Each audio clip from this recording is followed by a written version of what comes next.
Welcome, everyone, to another edition of Clubhouse Picks, brought to you by Godzilla Wins. I'm your host, Jack Fredericks, editor of Godzilla Wins, where you can get all of your sports picks and predictions on everything from the NBA to the UFC. Clubhouse Picks is your go-to podcast for PGA predictions, tournament preview, and salty picks for the veteran golf fan. It is a lovely Tuesday evening here in Mississippi on May 2nd, and we're here to give you our picks and predictions for the Wells Fargo Championship at Quail Hollow. I'm here with my co-host, Nate Perry, the greatest handicapping caddy west of the Rockies, and special guest this week, Keith Flemming, director of DFS content for Fantasy in Frames, host of the Daily Fix podcast. Keith is a contributor of Fantasy Six Pack, and you can find him on Twitter at Keith Flemming. Welcome, Nate and Keith, to the show. What's going on? Hey, thanks for having us. Yeah, absolutely. All right, so we want to start this week with the Mexico Open and Tony Finau, and I've got a sort of question for both of y'all. We'll start, I think, with our guest here, Keith.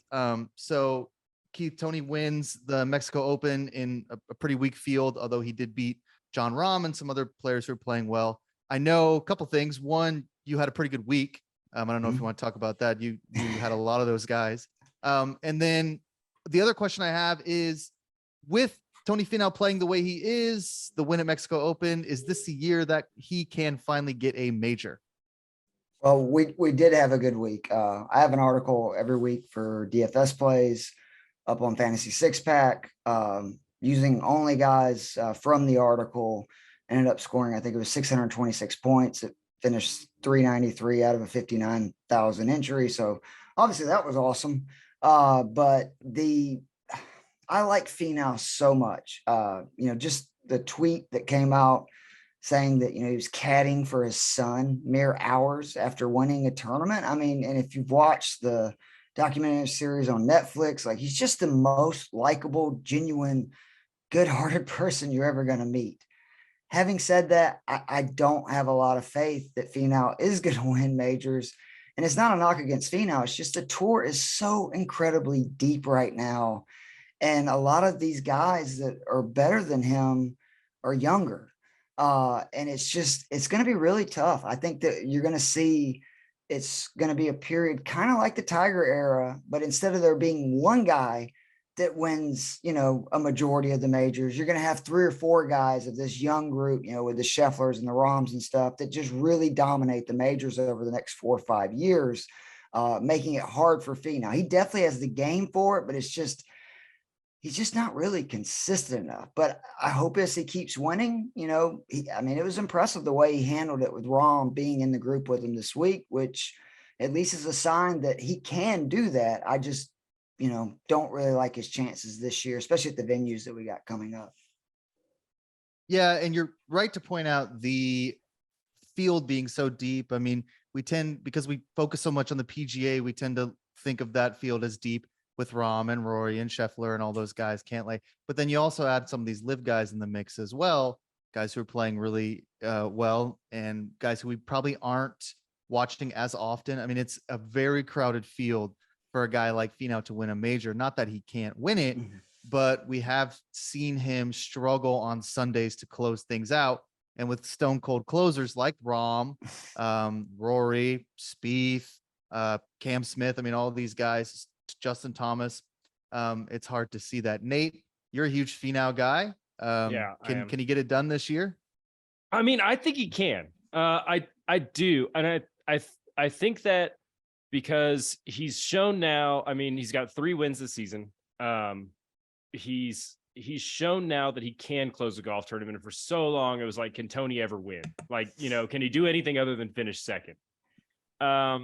And a lot of it has to do with he's just putting so much better now. I mean, he was a really good player on tour when he was ranking like 160 something in putting, 170 something in putting. Now he's 25th in strokes gained putting this year.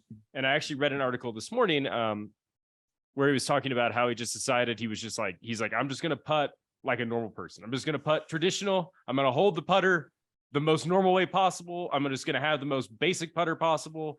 And I'm not going to switch for an entire year. He's like, this whole season, no matter how bad it gets, I'm not going to change my grip.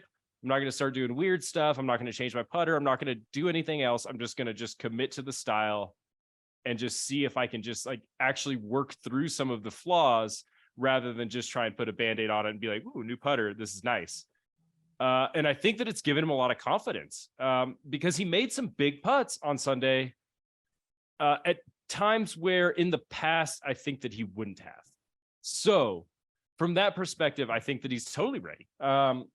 You know, I mean, I was pretty optimistic about him at the Masters. He wasn't great there. I'm pretty optimistic about him at at the British Open. I think that's a golf tournament he could, you know, at the Open Championship, I guess now. I think that feels like the sort of test that could be good for him. So I'm pretty optimistic about Tony's chances from that perspective. You know, like Keith, I'm just a big fan of his. He's also my girlfriend's favorite golfer because she watched the Netflix thing with me and she just thinks he's like the best guy in the world. I showed her that tweet. She was like, oh my God, he's the best. So now I have to be a huge Tony Finau homer. That's just what we're doing here. Here's a first take question for you, Keith. Is the Mexico Open is that an impressive win for him, given that the field is so weak? I mean, if we take Rahm out of it, he's the heavy favorite. Like, does he get a bunch of credit for that win in such a weak field? I mean, you can't take Rahm out of it though, because he was there. And I mean, Rahm is on pace to have one of the greatest PGA Tour seasons ever. I'm on the record and have been saying this for years now that people get mad at me, especially pro Jack people, that I think Tiger's 15 majors are way better than Jack's 18 because of the strength of the field. The fact that the international players were so much better when Tiger was growing up, that more people could win events than they could when Jack. And I've said that if any of these guys get to like 10 majors in the modern golf with how deep the fields are, that'd be more impressive than Tiger's 15. I mean, look how hard it is for these great players to win majors.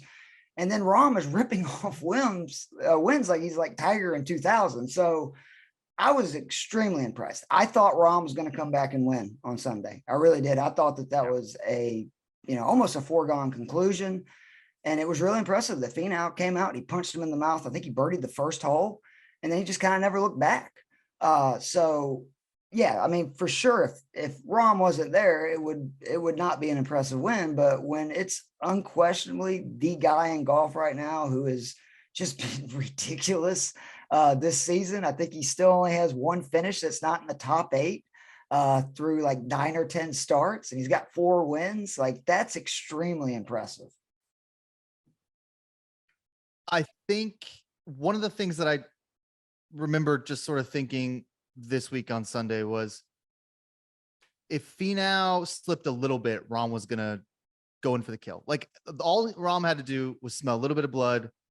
You know, we get to the turn, Finau bogeys, maybe, bogeys 2 in a row, double bogey somewhere. All of a sudden, Rahm's within 2 strokes. And I figured we've seen Rahm do this so much, all of a sudden we'd be going into the 17 tied.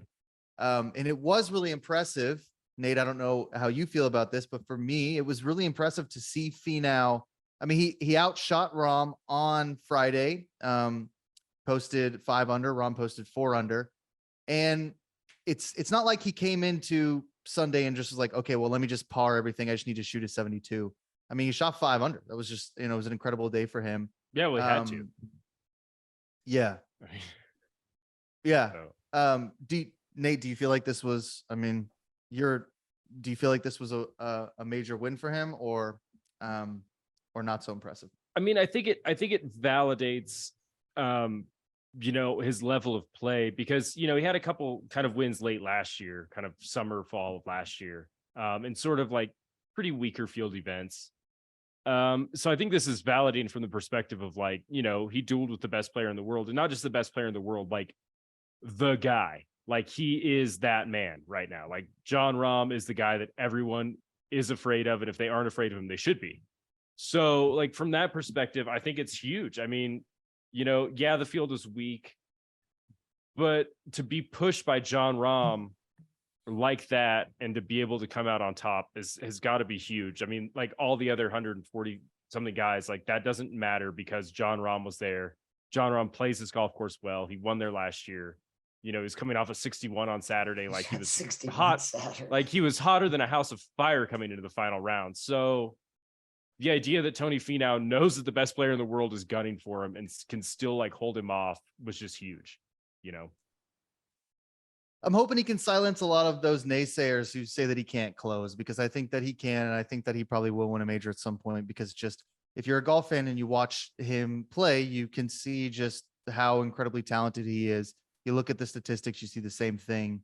Odds aren't always terrific for him from a handicapping perspective, because he doesn't close very often and you're not getting much more than 20-1. So that can be kind of tricky, but yeah, I mean, I think at some point he probably will win a major. I'm not sure. That's everybody though now, unfortunately, in the top of the golf betting world. Like if you're talking about like the top 5-10 players in the world, it's very rare that you get odds that you're like, oh, these are fair, where these guys are winning to the ratio or percentage of what you're, going to win if you pick them at those odds and they happen to win. So it's just a bummer, man, in that sense. I know that you guys have talked about that some this year, that just, it's like the sports books are like, no, we're not going to let you win any money.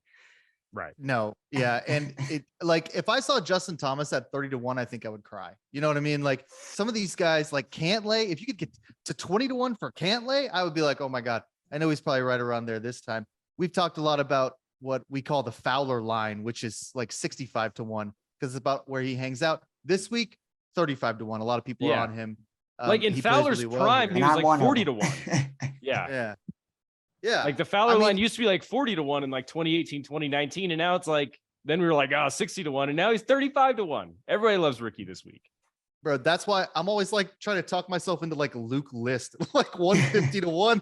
Just like, I don't know, maybe he's find the putter, Luke. Yeah. Yeah. Like, cause I mean, all these guys, it's so hard to find a good price on someone who you feel like is flying under the radar.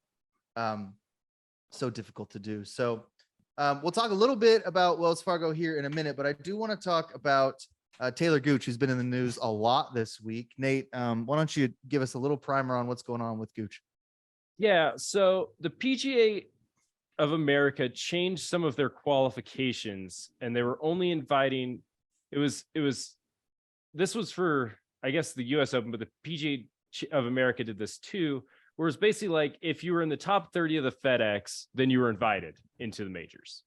And then they said, if you're in the top 30 and you were eligible to compete in the Tour Championship, then you get invited to the majors. They just tweaked a couple words. And what it did was knock Talor Gooch out. Everybody else was qualified through previous major championship wins, past performance, golf ranking, whatever. But Talor Gooch got knocked out. He's the only person that's like these two words changed in the clause. And they've since rectified that. And it looks like he's going to get in based on sort of world golf ranking by being in the top 100 is what it looks like now. Him and also Anirban Lahiri is also going to get in based on being in the top 100. Basically what Talor Gooch had to do was like, in between winning all these live events, he had to go play some Asian Tour events and win there too. He had to go play some like smaller regional tours. So he went and finished second on like an international tour event, got some world ranking points and snuck in 95th. Like he moved up like 10 spots or something. So, I mean, I think that it's the right call. I mean, he should be in. I mean, if we want the best players, like he was qualified. Mm-hmm. And if you're going to let all the rest of them in, then you have to let Gooch in too. I mean, that's just how it feels to me. Like if you want to ban all of them, fine. You guys can, have that fight. The PGA Tour can do that. USGA can do that, whatever. PGA of America can do that. But if you're going to invite, Brooks and Cam and all the rest of the guys who've won majors recently and are already qualified, then like you have to let a guy like Talor Gooch in. I mean, completely agree. You can't just change the rules in the middle of it and be like, oh, actually, sorry, you don't get a chance to play. It seems petty, right? To me. Right. It did. And it seemed kind of like thoughtless. Like they didn't realize, like, I mean, because like why just exclude one guy? like the lowest profile of like the good players on that tour. Like nobody talks about Liv and thinks like, man, I really wish we had Talor Gooch on the PGA Tour. Like we really miss him. They miss Brooks. I miss Cam. I've never once woken up in the middle of the night and thought, I wonder what Talor Gooch is doing right now. I wonder if he's playing any good. Ironically, though, he was the guy last year that I loved playing for props in the majors because he's really solid on difficult golf courses. And so, that's why selfishly I was pissed that he wasn't going to be able to play any majors until they kind of changed it. He was 29th on the FedEx Cup points, and he didn't play an event after May. Yep. After May. Yeah. Like, so, I mean, that's just crazy. Like, he had a great season, and nobody talked about it. Yep. Yeah, and that's not the only news with him. He also reported that in Australia, when his win in Australia, which he backed up with a win in Singapore this week, so he's got back-to-back wins. It was a $4 million win, and they only deposited 50% of his paycheck into his account. So he's like super pissed because he got a $1.9 million payday off a $4 million win, and he doesn't know where the other 2.1 million win, I guess, to Australia. Who knows? That's incredible. Yeah, maybe read the fine print on that contract, partner. Like, there's got to be something hashtag in first there. world problems, though, right? Yeah, right. Think his electric's gonna get cut off. Not saying I wouldn't be pissed, but it's like, really, openly bitching about it is like, I don't have any sympathy for somebody who just won 4 million back-to-back weeks that, 2 million just kind of disappeared. I'd be interested to know how much Singapore takes. I don't know what their cut's going to be. Right. Could be just as much. Yeah. I mean, yeah. There's a tweet upcoming from Talor Gooch complaining about that. Right. Yeah. But yeah, it did seem petty. I wish the PGA Tour would figure some of this stuff out, because I don't know. And I'll open this up to y'all. Like, to me, the more Liv is around, the more used to it I am. And the less patience I have for kind of the petty nonsense that the PGA is doing. Maybe y'all feel differently, but I just kind of feel like, I don't know. I mean, if it's here to stay, sometimes I catch it on the CW. Sometimes it looks like a lot of fun. I still love a lot of those guys and root for them. I like seeing them in majors. And now I just feel like the PGA is kind of in the sour grapes mode, but maybe y'all disagree. I don't disagree. I just, the issue to me is they don't deserve world golf rankings because of the way they play. And they knew that was going to be an issue when they went over there. So if there's a way they can figure it out, like what Nate was saying, where they go play, some events on the Japan tour or wherever, I'm okay with that. Like, as long as they qualify by the way that, people have always qualified, I got no issue with it. But I do have a problem with, it's like, you joined a tour that you knew is only playing 3-round events. You're doing shotguns. And let's be honest, like, the toughest part of being a golfer is Sunday, the pressure. And it's not a coincidence that Mickelson and Reed, who again played fantastic, I don't want to take anything away from them, but they finished, everybody's like 3 out of the top 4. It's like, well, yeah, but neither one of them was ever in contention of winning that event. Like, Mickelson was 2 back, and those guys had the whole back 9, and Reed was never within 4 shots the entire tournament. And then Koepka, the one guy who, again, has not played in a 4-round event where you have to sleep on the lead and all the pressure and stuff that goes with it, he played terrible Sunday. And that had to play an effect in it.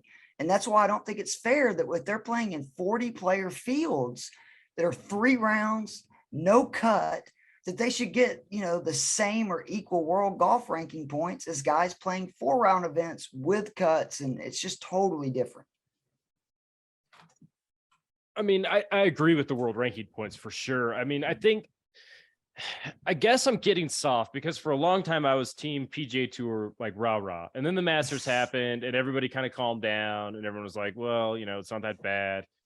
And then a lot of them kind of backed off some of the rhetoric too. That was like, like a lot of the rhetoric was really pissing me off. Like, for a while it was like, and then Varner did that, Harold Varner III did that interview with the Washington Post where he's basically like, this idea that like we're growing the game worldwide is bullshit. Like, we'd all just wanted money, I can live with that. Like, I can live with that.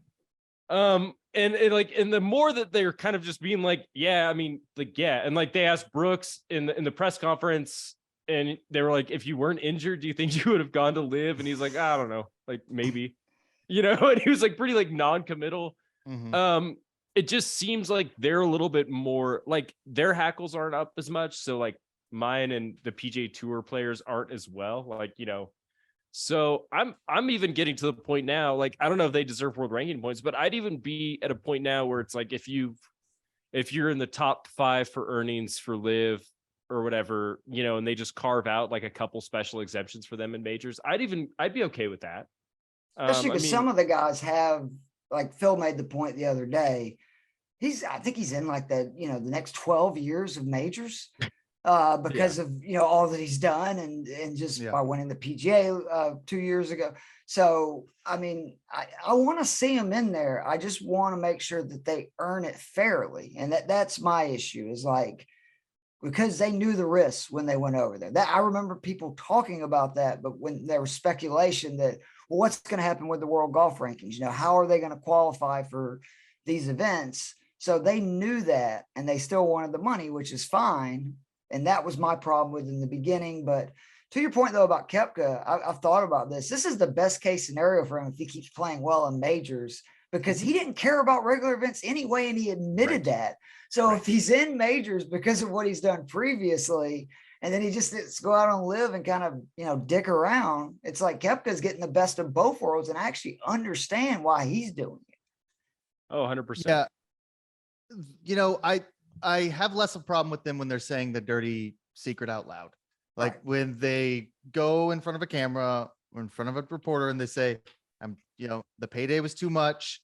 I'm always injured. I'm in the twilight of my career. I want to wear shorts, whatever it is. Like I just drink beer out of a shoe in Australia. Exactly. Yeah. Right. Like I want to have a little bit more fun, like a little less of the Greg Norman propaganda and a little more just, like these guys. And that's the other thing. Like these guys were the most fun personalities. That's why they were recruited by Liv. And then their personality got washed away with all the Liv nonsense of like, we need to grow the game for the game's sake and blah, blah, blah.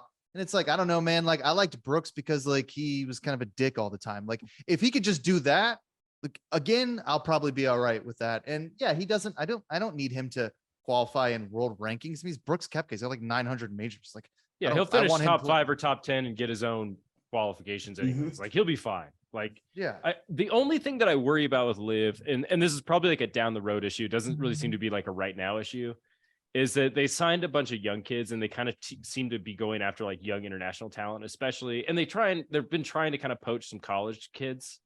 And I worry that they're going to miss out on sort of like really good opportunities in majors and really like, sort of like career defining opportunities just because they took a bunch of money and they're just going to sort of like toil on Liv and have their that's contract. the one I'm worried about. He could end up being, I thought he was on pace to be the next like great guy, in that kind of Rahm, Spieth, and I know obviously he's got a exemption for a while now, but it's a big difference when you're not playing 4-round events against the best in the world on a regular basis if your name's not Brooks Koepka. Because for whatever, and even to Koepka's point, like I said, he struggled on Sunday. So I hate it that Cam left. That was the one that one hurt. For the life of me, I don't understand it, because he was going to make plenty of money. Like, I mean, it's not like the dude was not going to make a lot of money. And he wasn't injured. I think that a lot of the Australian guys just don't really have any loyalty to the PGA Tour. They were just oh, money. Like they don't care. And like Norman's running it, so that connection. Yeah, and you never know. Like, I mean, those guys work. Like, I'm sure Norman worked the Mark Leishman angle and everything else. I mean, like, so you just never know. But yeah. I'm upset with Cam too, because I lost a lot of money on him in the Masters, which I thought he would I was all over show up. Don't feel bad. Yeah. I thought I was the smartest guy in the room, and I was not. So I'm glad that you were with me, Keith. Okay, so we're going to move on to our picks here in a minute. But before we do that, I need to thank one of our sponsors here, Beard Vet. Listen up, Patriots. Are you tired of drinking coffee from mega corporations that don't give a rip about you? Then put down that cup of regret and grab yourself some Beard Vet coffee. It's darn good coffee from a company that is veteran founded, veteran focused, and beard operated. And let's be real, if you're not drinking Beard Vet coffee, you might as well be sipping on a cup of burnt soy and tears. So join the ranks of the unapologetic. Go to beardvet.com. That's beardvet.com and taste the freedom. All right, we're going to get to what's in our bag here in a minute, but Nate, very quickly, 90 seconds, maybe 60. Give us a little Chan Cam. Where's our man Chan Kim this week? All right, Chanimal's taking a week off. He went to Japan a couple weeks ago. He came back to Huntsville, missed the cut. He did not go to Italy to play in the DP World Tour event this week. So Chan Kim is taking a well-deserved rest after globetrotting recently. Wasn't great in Huntsville. 69, we shot under par. But, a little bit to be desired. So hopefully take a week off, we'll get back on Chan next week. Hopefully, we'll have a start either. Well, Corn Ferry doesn't play for another month, but maybe we'll get on some DP World Tour events soon. Yeah, absolutely. We'll have to check in again. If he takes a month off, you're going to be screwed because. What am I going to do, dude? Yeah, that's way the too much. Social media is lacking. I never know where he is. I have to like check odds boards and stuff. It's horrible. Yeah, man. He like find his assistant. No one told his number one fan. No one consulted with you about him taking 4 weeks off. So that's not going to be all right. All right. So we're going to go now to what's in our bag. We're going to start with our driver. These are our picks for the Wells Fargo Championship. Driver are our heavy hitters, about 20-1. A lot of guys in this range. Anything lower than that. Nate, I'm going to start with you because Keith and I are kind of on the same guy and it's just kind of eh. So why don't you go ahead and tell us your heavy hitter, then we'll move to Keith and I'll follow up at the end. Yeah. So my heavy hitter is a guy that I love just generally, just as a person. And I will always jump to bet him if I feel like the odds are okay. They usually aren't, or his form just sucks. But right now, we've got everything going. I mean, so I love Jordan Spieth. He's 18-1 right now on DraftKings. I think he opened, 20-ish most places. He's got bet down a little bit. He's gotten a lot of love. I mean, I just love him based on the President's Cup stuff. He hadn't played this event a ton. He didn't really have a ton of course history before the President's Cup last year, where all he did was go 5-0 and just be like the hero of the American team. So I like Spieth here. He's gotten a little bit longer this year. Everyone's been talking about how he's added distance. The iron game is back. Short game's always okay. So I think that's my guy. I mean, I love watching Spieth anyways. And whenever I don't bet him, I'm always like watching Spieth lurk on the leaderboard and thinking, damn it, like Spieth is coming and I'm not on him. So this week I'm on him. We finally break this streak of Scotty Scheffler or John Rahm winning these designated events. And that's just where I settled. I'm going a little bit higher up the board. I feel like a lot of times I'm just like taking like the lowest hanging fruit, but this week I'm going out on a limb. I like Jordan. What's it? 16-1, 18-1, 18-1. Oh, yeah. Those are not bad odds with a field this packed in an elevated event. Keith, if someone twisted your arm, you had to take one of these guys, who would it be? Yeah, I do want to say for the record, I don't really like any of the guys less than 25-1 this week. You can maybe talk me into Homa because I think he's 25-1 too, right? Actually, so yeah, 28-1 right now. 28-1. Oh, okay, nice. So but if Nice. I had to pick somebody 21 or less, I mean, it's got to be Rory. 3 wins at this venue. 7 out of the last 8 times he's finished in the top 10. His one non-top 10, I think he finished 16th. He is tailor-made for this golf course. I mean, literally, you look at, you drive it long off the tee, but you also got to drive it well, which obviously Rory does. He's a great long iron player. Like, he's tremendous from 175 and out. I always say where Rory gets in trouble is when he has a bunch of wedges into the green, because it just blows my mind. The dude is not a great wedge player. And Rory, much like you're talking about with Spieth, he is now an excellent putter. Like, it blows my mind for a guy that couldn't make anything. Now he is consistently one of the better putters on tour. It's why I was so frustrated in the Open Championship last year that I felt like he had a lot of good putts. It's just like, it just was not his day. Nothing was falling. And I think he needs to make a statement, and he wants to, because Rory is competitive.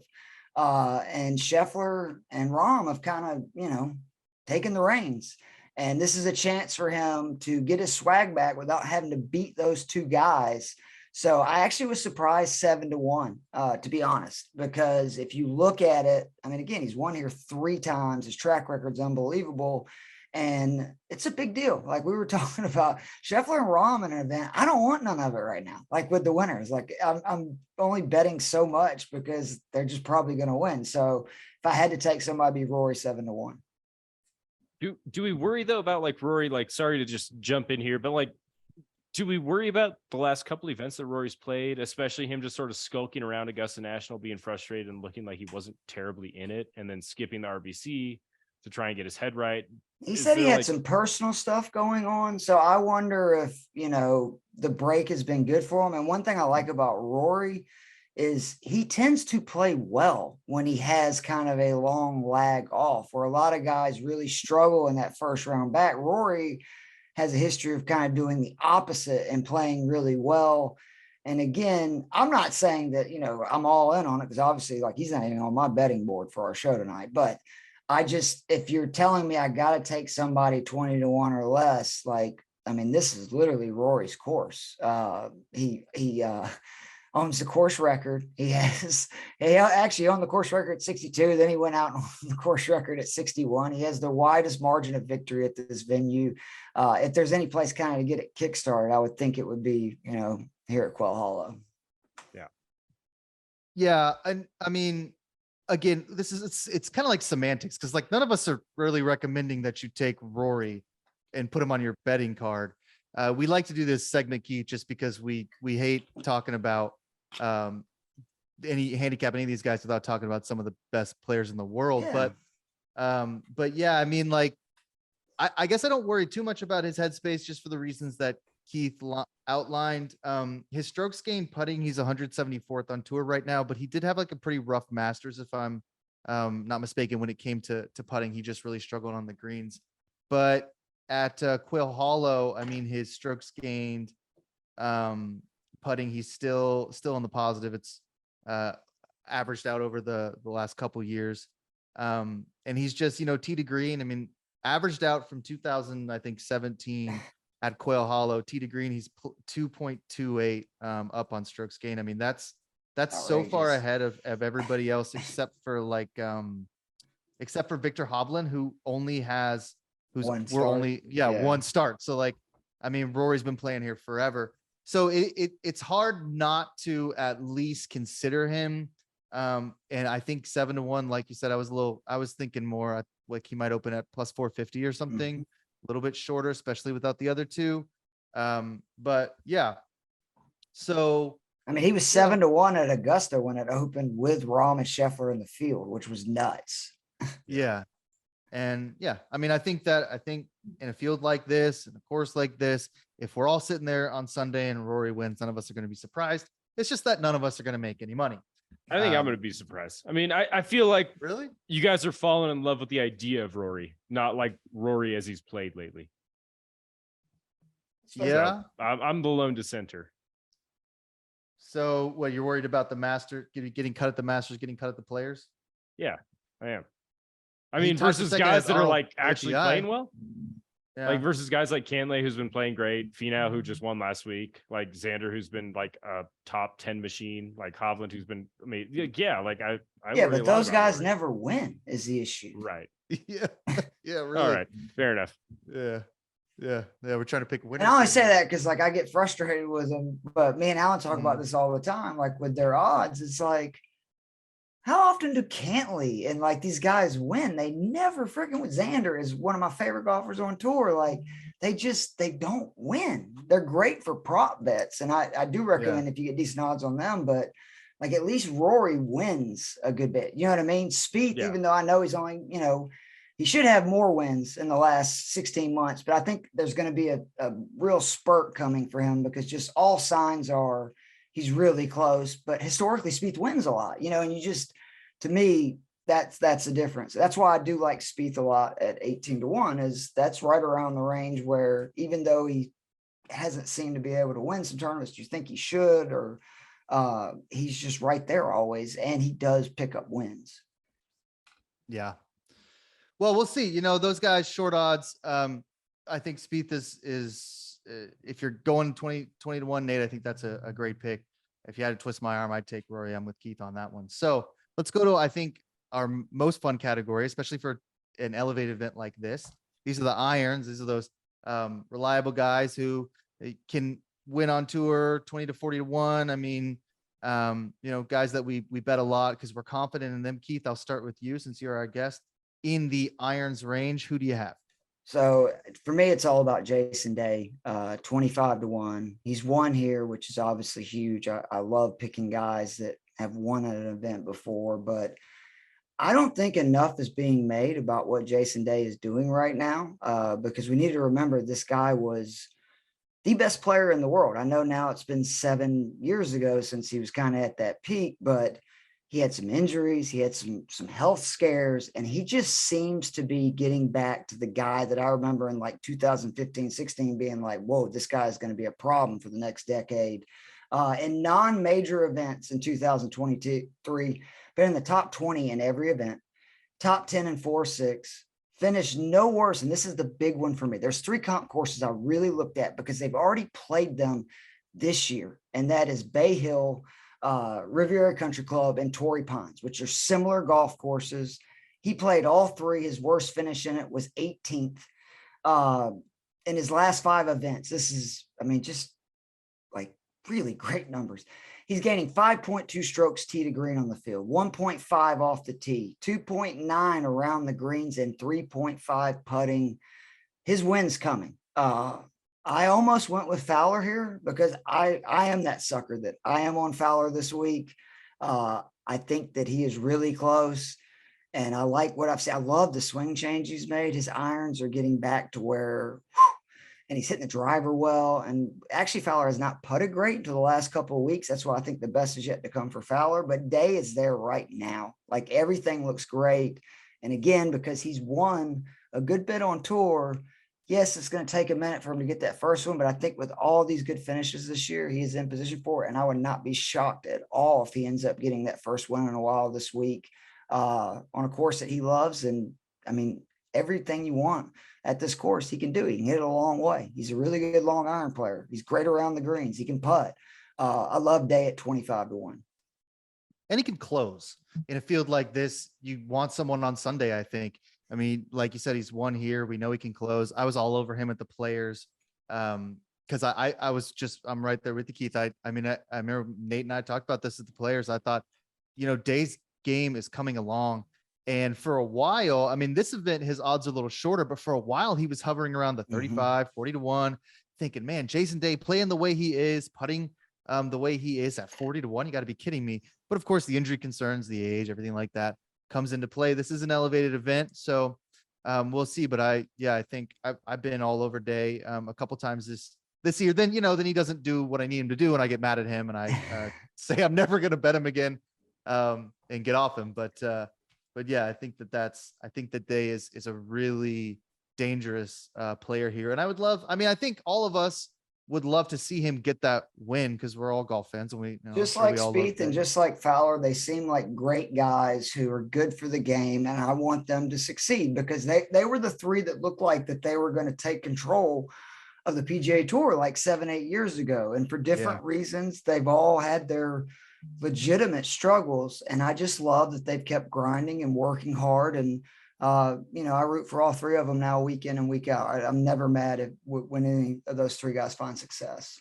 And you talk about the Australians jumping to live. I mean, Day was probably prime just in all those different categories as a guy to jump to live. And he was offered, I'm sure, a lot of money. Yeah. Oh my God. Yeah. To play with all those, all his buddies. So that's kind of interesting. Okay. Nate, your iron, who do you have this week? I was torn. I kind of wanted to take Kashmir Keith, just because his results here have been so good. He's on my board. He's on your board. Yeah, I know. But he's not the one that I finally settled on is probably the stupid one. I can't pull my eyes away from Sam Burns. Oh no, Bermuda Burns is always a good call, Nate. Yeah, if you're on Bermuda Burns, I like Burns. There we go. All right. The problem is he sucks here.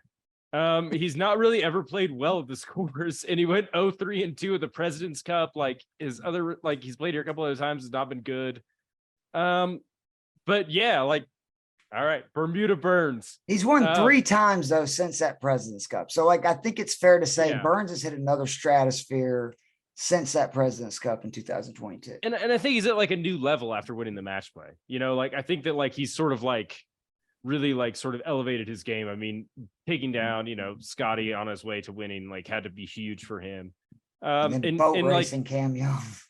And just metrics, he just looks like a guy that should win here. He's an excellent putter on Bermuda. Like Keith said, he hits the ball a really long ways. You can win on this golf course at Quail Hollow with basically just your driver. There are guys that have gone out here and just driven it insanely well and just been okay at everything else, and they've won here. So if that's the case, if we got a guy who is a great driver of the golf ball and a good putter, like I can't avert my eyes from Sam Burns despite not really having any like awesome results. Like we sort of talked about that, and Quail Hollow seems to be a course where guys tend to be fairly repetitively good at this golf course. Obviously we talked about Rory's greatness. Kashmir Keith has been routinely great here. A lot of other guys have too. I'm going to steal that, just an FYI. Yeah, steal it. I think that was Nate's. Yeah. But like all those guys just routinely do well here. So there's something about this course that seems to just sort of suit guys. And it hasn't suited Burns for every reason, which is the reason I was reluctant. But maybe Keith is right that this is, he's sort of elevated his game to a new level, because it certainly looks like a course that he should be good at. So I kind of like Sam Burns at 30. Yeah, me and my co-host have a rule that if it's Bermuda greens, we're never going to knock each other for taking Sam Bermuda Burns, as we call him, because he just rolls it so freaking well on Bermuda greens. It's insane. Yeah, and I mean, he's always, his strokes gains approach numbers are always good, especially this year. So, I mean, I looked at driving distance, I looked at strokes gains approached, I looked at tee to green, and all those things. Burns does pretty well, and then you add the putting in there. And these are tricky greens. So if you can putt, I mean, you're going to gain strokes on people, because this is not a course where greens is a given. So anyone who can putt well here is going to pick up a couple strokes here or there. So Nate, I wouldn't be reluctant to take Burns at all. Really. I think that's always a good pick. I picked him for the Masters as well. I'm always kind of on him, so I get that. The guy I like in my iron this week is Homa, even though, Homa hasn't been playing exactly terrific. I mean, the Zurich, the team was cut, and can't throw that out, but, our RBC missed the cut. So that kind of makes me nervous. And the Masters tied for 43rd. I mean, okay, made the cut, but nothing like we were seeing earlier in the year when he was playing in California, in the API, some of the other stuff. Players, I mean, tied for 6 of the players. So he has been playing well. Maybe the last couple of weeks, I'm a little nervous about him, but I just love the statistics. I love the stroke gain. I mean, I'm tee to green so important to me in this, on this course. He's 12th strokes gains tee to green. He's 9th strokes gained approach. He's 10th strokes gained putting. He's always been a pretty good putter. And he won here in 2019, I believe. He won here in 19. And then what I love is then he won, even though it was not at Quail Hollow, this event last year, which how can you not have confidence in an event when you won it at 2 different venues, which is why I think he's a sneaky play this week. I have him in my DraftKings lineup for my article in Fantasy Six Pack as well. Yeah. I mean, I think he's 28-1 now. He's 25-1. So he's kind of gone the opposite direction, which makes you like him even more. If they're fading him, then I want him. So yeah, in the irons, I really think Homa's going to have a good week. And I'm hoping to cash that ticket as well. We'll see. I don't really understand people fading him, the odds going backwards, but it's an elevated event. So it's, there's just a lot of guys, but not a super elevated, because there's no Rahm or Scheffler. Right, that's thank God. True. That right. Yeah, for real. So we're going to go to our wedges here in a minute, but I need to thank one of our trusty sponsors before we do that. Ignite 45. Listen, if you're a small business owner struggling to generate leads and revenue, then this message is for you. In today's economy, a winning digital strategy is a must. Without it, your business could fall behind and lose out. Many business owners struggle with outdated websites, no real presence on Google when people are searching for their services. But do not be discouraged, because Ignite 45 can fix that. They design great websites that turn visitors into paying customers, create SEO strategies that rank your business on top of search results. Ignite 45 is also the first digital agency dedicated to helping your business reach millions on your social media platform of your choice. If you're ready to see real results and work with a digital partner that shares your values, then give them a call today at 720-740-1776. That's 720-740-1776. Or you can visit www.ignite45.com/Godzilla. Use promo code Godzilla to save $100 on your digital needs. Okay, we always want to thank Ignite 45, Ignacio, for partnering with us there. So let's go now to our wedges. This is someone who possibly you bet all the time, you're just in love with, and he hasn't exactly delivered yet, but he's going to. Just like Keith, I structured some of these off of my own golf game, and I'm a little streaky around the green with the lob wedge these days. So that's one of the reasons why. Well, we need to work on your wedge game then, man. That's an important part of scoring. Yeah, it is. It is. Look, it's been a work in progress. It explains a lot about his scoring. Yeah, it is. It explains everything. To be honest with you, the other day, I was basically in a soybean field trying to find my ball. So the green was right there. Then all of a sudden I was in the field across the street. So that was fun. Okay. Keith, let's start with you. Who do you like in this category? So I mentioned him, but it's Ricky Fowler, 35-1. Won here in 2012. Has a top 5 in his last 2 trips here. So it's not been that long ago that Fowler had success at this venue. And I've been telling people, you really have to look at Fowler in some of these events back from like 2016 backwards, because he fell off the cliff so bad the last few years. It's not really fair to look at his, like if he's played an event a bunch, what he's done in the last few years, because he was playing terrible. So you're not going to get a real indication of what he's capable of on that course. He has 6 top 20s this year, 5 top 15s, and 2 top 10s just in his last 7 starts. And then again, over his last 5 events, just some scary numbers. Gaining 5-point strokes tee to green, 3.3 on approach, 1.7 on the greens. I've been saying it on the 2 Off the Tee show. I think Fowler is going to win this year. I called that in like February or March when I really saw what he's doing with his swing. I love the changes he's made to his swing. I think it's going to be much more consistent than what it used to be. And we have seen that his iron game is just super sharp. And Fowler is still not putting great. Like it's getting better, but people forget Fowler was at one time one of the best putters on tour, had one of the prettiest strokes. I think he's going to get that back. I really do. And when he does, he's going to pick up a win. But I will say that he has disappointed me a few times this year, especially because I had him for top 10 bets on like the 2 events that he finished 11th and 12th. So, that happens, but I'm going to keep going with him. But if his numbers get too much lower, to kind of the point we've been making, like you kind of have to then sell it, because this dude hasn't won an event in like 5 years and they're already at 35-1, which is just crazy. He should be like 50-60-1, or would have been a few years ago. Yeah, I think we joked about this before. We call it the Fowler line, 65-1. Everyone who's below 65-1 is below the Fowler line there. And you look 65-1, 50-1. How can you not take someone like Fowler? But yeah, he's getting hammered down this week. People really like him at this course. You do have to throw a lot of that stuff out. And look, I mean, Nate, you know this better than anybody. You've been on Fowler for years. I mean, he gets that putting game going. Look out. He could be, one of the best putters in the world. Absolutely. And I agree with Keith. Like the swing looks so much better. He's like sort of removed that hitch. It just looks so much smoother now that he's back with Butch. And his hands higher. Yeah. Yeah. He looks a lot better. Yeah. I think he's going to be in the conversation. I can't see him fading into the background in this event. Should be a lot of fun for him. Nate, who do you like in this category? I like in terms of just pure betting card, it was just like basically like Spieth, and then I was like, I like long shots only, which is like pretty typical of me, I guess. The one that I kind of settled on is Cam Davis is a guy that I thought was going to have like his breakout year. I thought Cam was going to have like his moment.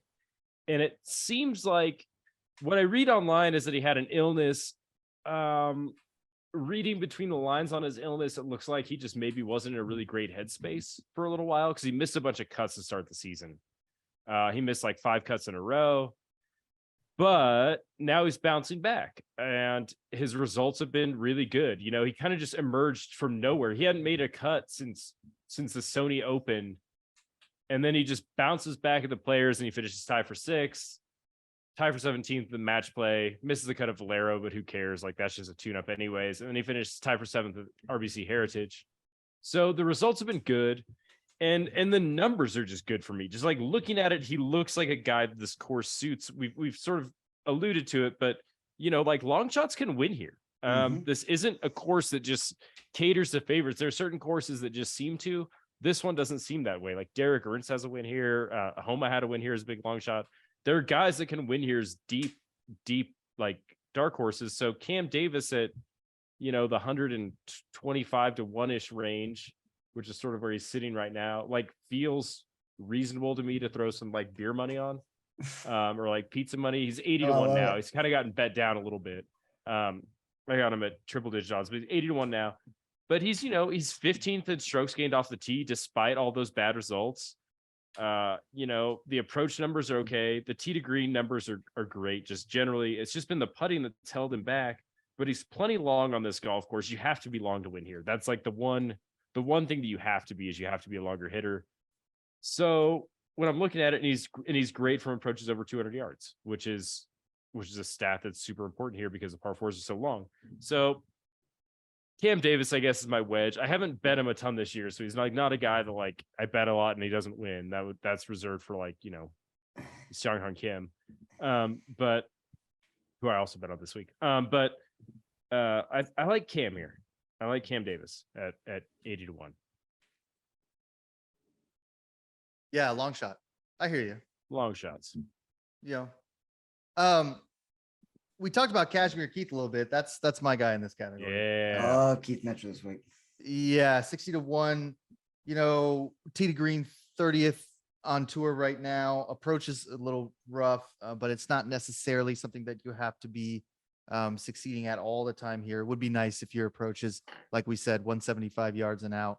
That those numbers should be pretty good. I don't know what Keith's numbers there are, but his approach is 127th, ranks 87th in putting, which, to be honest with you, not that bad for Keith. Big thing for Keith. One of the reasons I took him here was finished third last year or in 2021, and has finished 8th in 2019, 34th in 2018, I believe. So he just plays well at this course. And I think he's always a guy who you have to kind of respect. I mean, missed the cut at the RBC, which elevated event, but the course comp isn't exactly there. 53rd at the Masters, tied for 35th Players, 24th at the API, 6th at the Genesis. I mean, he's been playing well, and I think that at 60 to 1, that like he's another guy. If the odds open and he was sitting at 40 to 1, I might think, I don't know. But 60 to 1, I love that for a guy who's played so well here lately. That I'm kind of all over Cashmere Keith in this category. And I've been seeing him a lot, a lot. I'm not the only guy, as he puts the best on Bermuda greens by far. If you look at his numbers, and another bet I really like is you can get him as a top 10 for plus 550. And I think those are great odds for a guy again with a really good track record here. Yeah. Yeah. You know what? I think I snagged him in that top 10 around those odds. So that was another one. My other two longer shots I snagged in the top 20 because, to be honest with you, Keith, I'm kind of getting tired of losing. So I've just started. The top 20s have been like last week I hit 3 top 10s, but top 20s, like Mickelson 7 to 1 at the Masters. Like I told everybody that was easy money. I was just mad I didn't have the balls to do like a top 10, top 5 play with them too. So, but like the top 20s and top 10s is really what I've been focusing on this year because it's so hard to do the winners. Yeah, and I've sort of changed my strategy as well. I mean, as Nate and I have been beaten to submission here with just loser after loser. Well, it's Rahm and Scheffler. It's like, you know what I mean? Like there's not much like you the process feels right. Like I had Akshay Bhatia. He was 90 to 1 last week, and he loses to Finau and Rahm. I think Keith was all over Bhatia too. Yeah. Yeah, Brandon Wu was the one that broke my heart last week because I had him both to win and to top 10. And I really thought he had a chance, Saturday, and he kind of stumbled a little bit at the end of the round. And then he made a charge early Sunday. I was like, oh, yes, this is going to be the week. And then he didn't do it. But I'll take the plus 450 top 10. And like Cam Champ is a prime example last week of why you should do these. He was 10 to 1 to top 10. In awful form, but he had a great track record. Like he played well there last year. He's great on long golf courses, and I think he finished like T8th or whatever.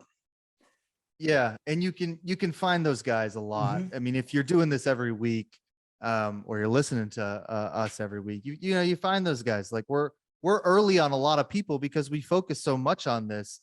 So you can get great odds because, we just sometimes we're able to see, and that's not just, us, but Keith as well. Or man, I listen to a lot of these podcasts. Everyone's early on a lot of these guys. And so you can find a lot of good odds there at top 10 or top 20. So, and I've just been kind of thinking, oh, well, let me hammer the top 20s and just get a couple of W's here. So I get my confidence back at least.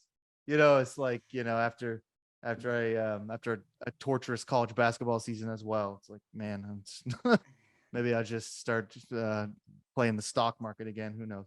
But all right, so let's go then to our putter, the bet and regret guys. Keith, we'll start with you since you're our guest. Who's your bet and regret this week? It's actually going to be a prop. Yeah, sure. I do a Joel lot of props in Damon this category. to top 20, 5-1. He's made the cut in this event 3 years in a row. He's finished no worse than 18th in his last 3 appearances here.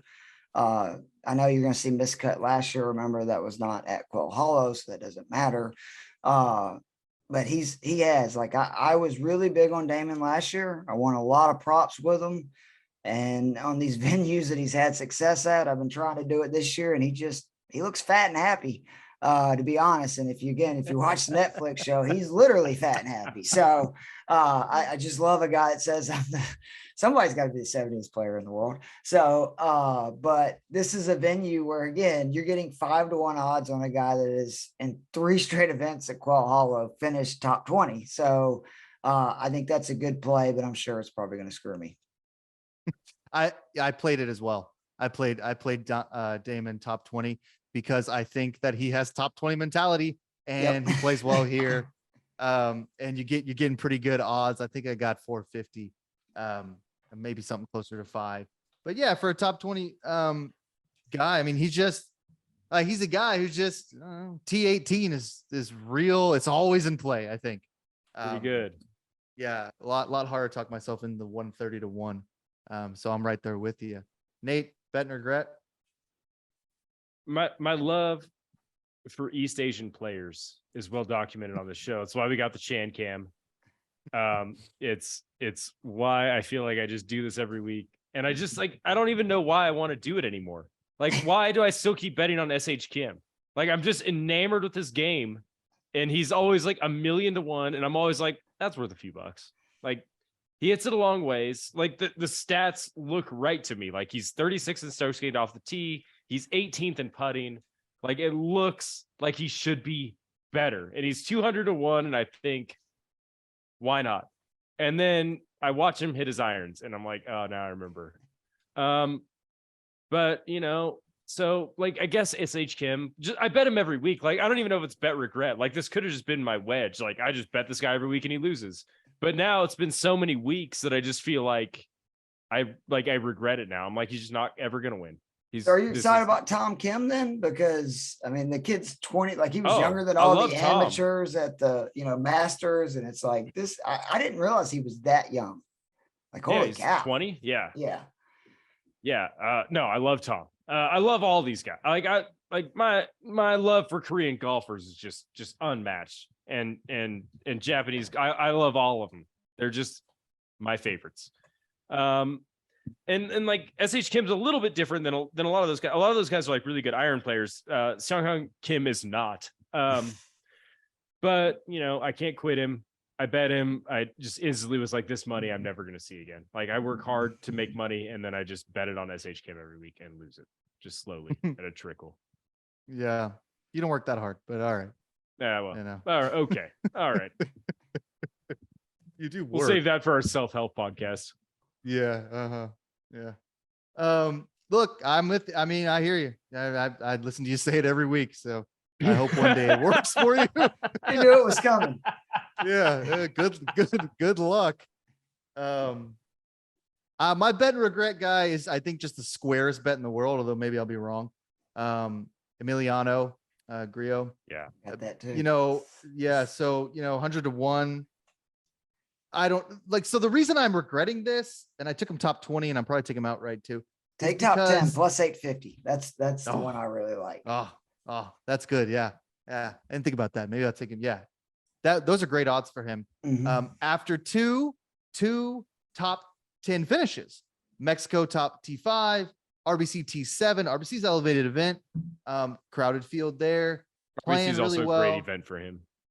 Yes, he plays well here. T9 his last 2 appearances at Quail Hollow. Yeah, plays really well here. You know, tee to green 62nd, approach 55th, so he's kind of, you know, right in the middle of the pack there. But he's just been playing great, and I was really impressed. I watched a lot of him at the Mexico Open. I was really impressed with that.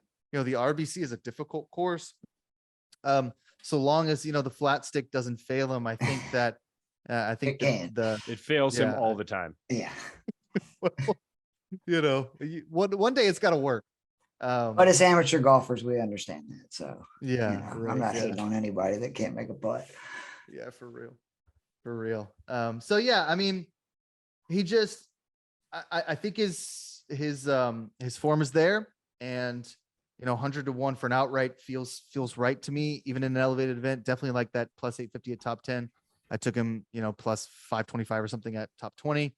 That I feel real confident about. So maybe I'm less bet and regret now. I just kind of thought, like this feels so reactionary where like he's playing well and then all of a sudden he's going to miss the cut. And I'm going to be furious like Friday night when I check this, like the scoreboard and he's like, you know, tied. I feel pretty good about that top 10 bet. I really think he's going to put, I mean, like, again, good record here. He's playing well, and he's somebody that's streaky on tour. Like he usually puts together good finishes for 4 to 6 weeks, and then he plays like crap for a month. So yeah, that's true. And I mean, and the putting numbers have been good. I mean, he's gained strokes. So in his last 5 events, 4 of them had strokes gained putting like tracked, and he's gained strokes putting, which is unusual for him. Very. In the last 4 out of 5 events that have been tracked. So they didn't track at Corrales, but he played terrible there. So, you know, we throw that out, but last 3 events, he's gained strokes on the greens, which is not typical. So, I mean, if you're ever going to bet him, I mean, I think you have to bet him like on a hot, like when he's like feeling the putter, because he so seldom does. Yeah, I think you're right. So that's kind of where I am with the bet and regret. Grillo's 100-1 right now. So we'll get to our long shots in a minute, then we'll get out of here. But before we do that, let's thank our sponsor, targettrading.co. With all the fear out there about the economy and personal finances, many people are turning to trading markets to help support themselves and their family. Trading is risky, no doubt about that. Trading is something that shouldn't be entered lightly. All the more reason to get proper education and trading. Target Academy is considered #1 futures training education company in the industry over the last 15 years. Patrick and Co. have developed successful, respectable, repeatable trading strategies, and Target Trading Academy delivers trading methods to you in a highly structured and effective learning environment. So please, if you are interested in securing your financial future, go to targettradingacademy.co. Wait, no, that's wrong. targettradingacademy.com or targettrading.co. Sign up for a free virtual campus tour. You can see Patrick and company in action and find out firsthand why they're #1 trading education company in the game. Target Trading Academy. Go to targettrading.co. That's targettrading.co, or call 888-203-3731. That's 888-203-3731. All right. Let's hit our long shots here, the hybrid, and then we'll get out of here. Let's switch it up here. Nate, you're like king of the long shots here. You already got a 200-1. Who's your hybrid this week? It gets so dark here, man. Like it's just so bad. I have so many that I'm like having a hard time choosing. But I think it's Davis Thompson. Maybe it could have been Sam Stevens. I think Davis Thompson. He's the longest one. I mean, these are reaches. He's just great off the tee. He's 19th in strokes gained off the tee. I mean, he gave John Rahm all he could handle at the Amex in January. And I'm just looking that results in the face and thinking Davis Thompson has what it takes based on 1 second place finish. I mean, you know, he has some wins on courses that favor long drivers. And like I said, like guys can pop up here that are surprising. So, I mean, I don't know. Like he's like 250-1. So it doesn't take much to win a decent amount of money. So I think you could do worse than just he's 300 to 1 right now, DraftKings. So I think you could do worse than just if you're just looking to spread around some spare change, Some pesos. like just taking guys that are just elite with a driver and just hoping that maybe something else falls in. Everything else, course, that everything like else literally everything. Yeah, I mean it has to be almost everything. He gains strokes nowhere else. So, but we're 300. I mean, we're going pretty deep down. So these guys aren't going to be like awesome. Yeah, my betting life is pretty dark, dude. Yeah. I only tell you about 40% of it. Yeah, I can't imagine logging into your William Hill account out there in Nevada. It's got to be a scary. bloodbath. Yeah, it's like a commercial for what not to be doing. Yeah, for when the you live fun in Nevada. stops. Yeah. Well, I hope you have fun this week. Keith, your long shots. Who do you have? All right, I do want to mention Siwoo Kim, 90 to 1. Yeah. This is purely Big off the Siwoo way guys. he played in the President's Cup. He went 3-1. Reminder, he beat Justin Thomas in singles. And he plays golf courses like this pretty well. So I do like that a lot. Our boy Ashke, I can't. Yeah. If they keep going 200 to 1, I'm going to keep playing. Dude's got a ton of talent. He will eventually win an event. Like if they don't lower his odds, I'm going to keep throwing a couple of bucks on it. Like this. He's a great long iron player. Yeah, you have to. I completely agree. But the guy I really like this week, Chris Kirk, 100 to 1, putts well on Bermuda greens. He's a great driver of the ball, true ball striker. And his last 5 events, gaining 3.2 strokes tee to green, 1.6 around them, and 1.9 on them. I just think 100 to 1 is way too high for a guy that, if you look at it, he won. It was a great story, because he recovered from alcoholism and all this stuff. He's played pretty well even after that, including at the Masters. Kirk is a player, man. And I just think 100 to 1 is really disrespectful. You look at the guys from like 75 to 100. There's no way I'd want any of those guys over Chris Kirk. I like Chris Kirk 101 a lot to win this week. I got him also top 5 and top 10. Are you a UGA fan? Oh, yeah. There we go. Yeah, he's a dog. Except Straka won me a bunch of money last year. Yeah. Oh man, I love those dogs.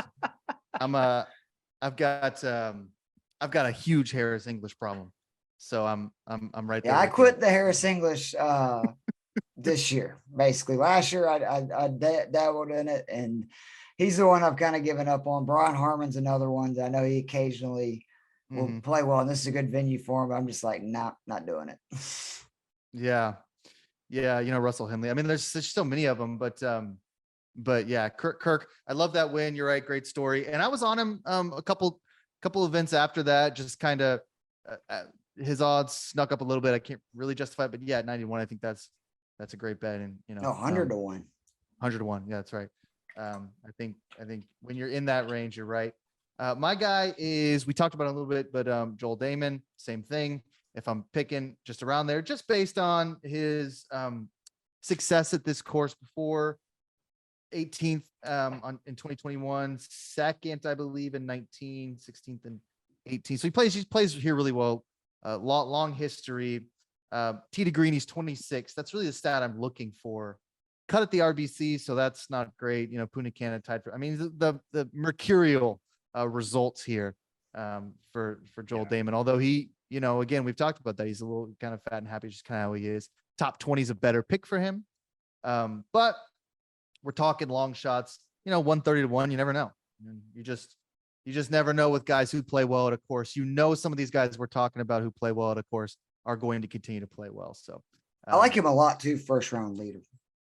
He has a tendency to get going. Yeah. And of course he likes. Keith, you sold me. That's all I needed. I'm the world's biggest first round leader prop. I'm writing it down right now. There's no one who likes losing money on Thursday from round. It's unbelievable odds, though. I tell people that we do about 5 each. Me and Alan do every tournament, because all you got to do is hit one about, if you're doing that every 12 weeks, and you're good, because the odds are astronomical. And you really can look at trends of guys who play well in the first round, or, they like a venue or they've gone low there. And we've had some success with them. We don't really talk about them on the show because that's more of a degenerate thing just between me and Alan on our Slack. But we do it every week. I love it. Yes. And look, I'm the same way. I've said this before. One of the reasons I like it is because I don't have to wait till Sunday to have a little action. That's right. I mean, if I got a guy who's in the hunt and I'm driving home on Thursday from work, I'm thinking, man, this is going to be an incredible 45 minutes before the sun goes down. It's so true. Yeah. So I love the round one leader stuff. And yeah, he's, it is kind of a degenerate thing. You can't talk about it too much on a show because people think you're crazy. Appeal. Yeah, they do, but I don't care. I love it. I mean, Keith, I was trolling for one all day yesterday. I thought, ooh, who's my round one guy? Now I'm sold. That's all you had to tell me. Joel Damon riding with that. 100-1, by the way. Yeah. Oh my God. It couldn't have sold it anymore. How much? 100-1. 100-1. My God. Yeah. Gotta do it. Yeah. I don't get round one outs out here. Yeah, Nevada, they don't let you. Oh, because you don't have DK. Mm-mm. Oh my God. That I know. We don't have any fun. Mm-mm. But at least you can play poker. Yeah. Yeah. You can At least I can. You can always just go to the casino. There's nothing I love more than spending 9 hours at a poker table. Seriously, I have problems. Yeah. That's what I do when I go to Vegas. My wife thinks I'm nuts. She thinks I'm like going out there for strippers and stuff. And then the first time she went with me, she was like, "Did you really just spend 10 hours at a poker table?" I'm like, "Yeah, and I'm gonna spend 10 more tomorrow." So this is me. Yeah. Yeah. Nate and I met originally when I was living in Reno. Nate still lives there. And I mean, I was there for probably 8 years, and I don't play poker, but man, we spent a lot of time at that craps table. Oh yeah. I mean, last time I was out there, we were at the blackjack table for an irresponsible amount of time. I'm so bad at blackjack. Yeah. Oh, we get crushed all the time, but man, we caught an unbelievable heater. I'd never seen anything like it. And we stuck it out till the early hours. That's what I love about craps, is, man, you get somebody on a heater, man, rolling. Like it's so fun too, because everybody's winning. It's like the only thing that everybody can win at one time. Gambling. Yeah. Yes. We're all having fun. So definitely nothing wrong with a little casino time in a state where it is legal and regulated. Okay. So I want to thank Keith Flemming for joining us this week's episode of Clubhouse Picks. Yeah, this was awesome. Thanks so much for coming on. You can find Keith on Twitter at Keith Flemming. Thanks everyone for listening. This week's episode of Clubhouse Picks brought to you by Godzilla Wins. Also want to thank Nate, my co-host and senior golf contributor to Godzilla Wins. You can download and listen to Clubhouse Picks on Apple Podcasts, iHeartRadio, Spotify, wherever you get your podcasts. Please be sure to download, rate, and review if you like the show. If you're watching on YouTube, don't forget to smash that subscribe button. We will see you next week for the AT&T Byron Nelson, which should be a lot of fun. Then the PGA, I think, is in 2 weeks. 2 weeks of the major. I'm ready. Sir. So yeah, we're in the midst of another incredible golf season. So thanks everyone for listening. Thank you again, Keith. Happy golfing.